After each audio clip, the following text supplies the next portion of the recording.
Don in London, hello. December the 9th, my video is all about recovery from addiction to either substances or behaviour. My addictive substance, in my case, alcohol, could have been anything, but my behaviour could also be addictive towards people, places, things. Obsessive collecting, obsessive trying to be perfect, and never so. But I didn't even know I was trying to be perfect. I was just trying to fit in with what I thought you wanted.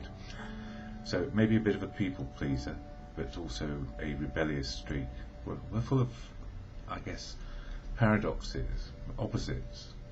You know, if you tell me to go one way, I'll go the other. And that's part of the perversity of living at the edge, if you like, or at the extremes of life. And what I'm finding these days, sober one day at a time, and less self-obsessed, less driven to be whatever I thought you wanted me to be. There is balance somewhere in there. But it all depends on life experience. And you know, my life experience was 35 years of drinking and not really sorting out who I was, or as if I could. I don't know that we can sort out who we are. We just get to know a little bit more about who we are by the end of the day. So we get more of an identity based on what we're doing. And if I'm not drinking, I'm onto, I guess, a level playing field where most people live and operate and experience life as it is. So what's helped me get sober?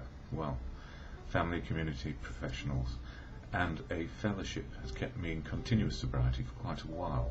And that fellowship is AA, Alcoholics Anonymous.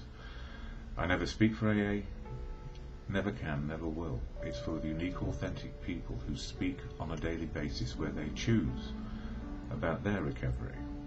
So this is part of me sharing I'm just one voice. And what makes fellowship work is the many voices who have wisdom. So if you can't relate to me, where is the best place to go to find sobriety in fellowship? Well, that's AA. And it is the many voices which always count. So in meetings, what you see is what you get. And I don't promote AA as such. I say it's a solution for me. I can only speak for me. But I share about AA because it's important to understand what it can and cannot do. It can open our eyes to sober living. It cannot fix us. Simple as that. So you can be attracted to sobriety, but we can't promote it, because if we suggest we can fix you, or I can fix you, I can't. We can't. So what is AA? I'll share the AA preamble and then a daily reflection to give a little flavour of what is possible on a daily basis. So AA, Alcoholics Anonymous, is a fellowship of men and women who share their experience, strength and hope with each other, that they may solve their common problem and help others to recover from alcoholism. The only requirement for membership is the desire to stop drinking. There are no dues or fees for AA membership. We are self-supporting through our own contributions. AA is not allied with any sect, denomination, politics, organisation or institution. It does not wish to engage in any controversy, neither endorses nor opposes any causes.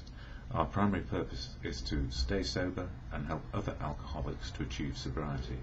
So it's all about what you see is what you get, sharing experience, strength and hope, and maybe picking up some pointers on how to be sober one day at a time. And there's no great trick in it. It's about finding a path, a unique, authentic path, which we all have. You know, we're all in the same moment, but everybody's experience of the same moment is different. And it's better without it being blotted out or made fuzzy by alcohol or other substances or an obsession around behaviour. And it takes time. Everything takes time, but the only time that counts is now. And in this book, the daily reflections, being daily, it just means that if we reflect on something positive, or even if we're reflecting on something negative, if we can understand what our mood is behind it, how we feel about life right now, it will help us deal with reality. So a reflection for today, December the 9th. And December is all about the 12th step of AA, which is sharing a message. Love with no price tag. When the 12th step is seen in its full implication, it is really talking about the kind of love that has no price tag to it. In order for me to start working the 12th step, I had to work on sincerity, honesty, and to learn to act with humility. Carrying the message is a gift of myself, no matter how many years of sobriety I may have accumulated. My dreams can become reality. I solidify my sobriety by sharing what I have received freely, and everything is received freely and given freely. As I look back to that time when I began my recovery, there was already a seed of hope that I could help another drunk pull himself out of his alcoholic mire. And we can only do it on a daily basis. So it's not that we will save anybody, it's just helping somebody remain sober for another day. My wish to help another drunk is the key to my spiritual health, and spiritual for me is living in reality. But I never forget that God acts through me, or simply good conscience, depending on your point of view. I am only his instrument. Even if the other person is not ready, there is success, because my effort on his behalf has helped me remain sober and to become stronger. To act, to never grow weary in my 12th step work is the key. If I am capable of laughing today, let me not forget those days when I cried. God reminds me that I can feel compassion.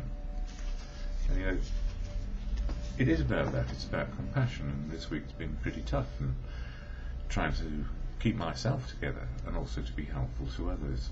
But I know when my mood is going down, and it can be for a lot of reasons in my case, no bigger, no smaller than anybody else's, but I have one or two conditions which make it difficult.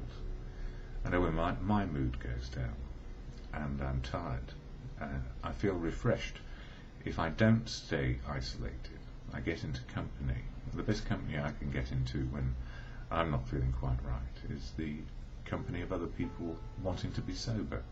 So fellowship is a strong foundation, and you know, whatever we come to believe in about our life and living and its purpose is what we come to understand works for us. Unique, authentic humans having a unique, authentic experience sober, in my experience, is far better than what is going to happen over the next few weeks, which is lots of parties, and in the past I did enjoy them, and misbehaviour, which I thoroughly enjoyed, but at the same time, cumulatively, it was damaging me for many, many years. So these days, I'm hoping and looking forward to a sober Christmas, or December, where I can live life in reality. And, you know, the gift for me today, I may feel tired and somewhat discombobulated. At the same time, it's okay to feel that way.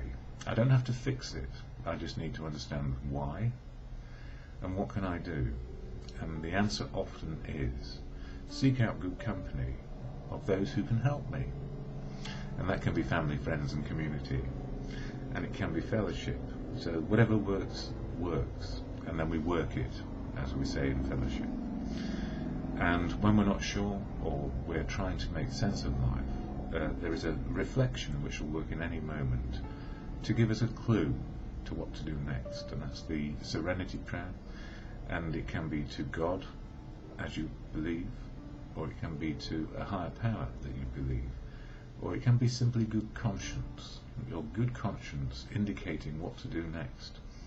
And serenity is always in the moment. It's not cumulative. Serenity is now. And I feel quite serene having done this, because it's a bit of giving. And so the serenity prayer to God, good conscience, the higher power of your understanding, unique and authentic. God, grant me the serenity to accept the things I cannot change, courage to change the things I can, and the wisdom to know the difference. For me, is always just for today.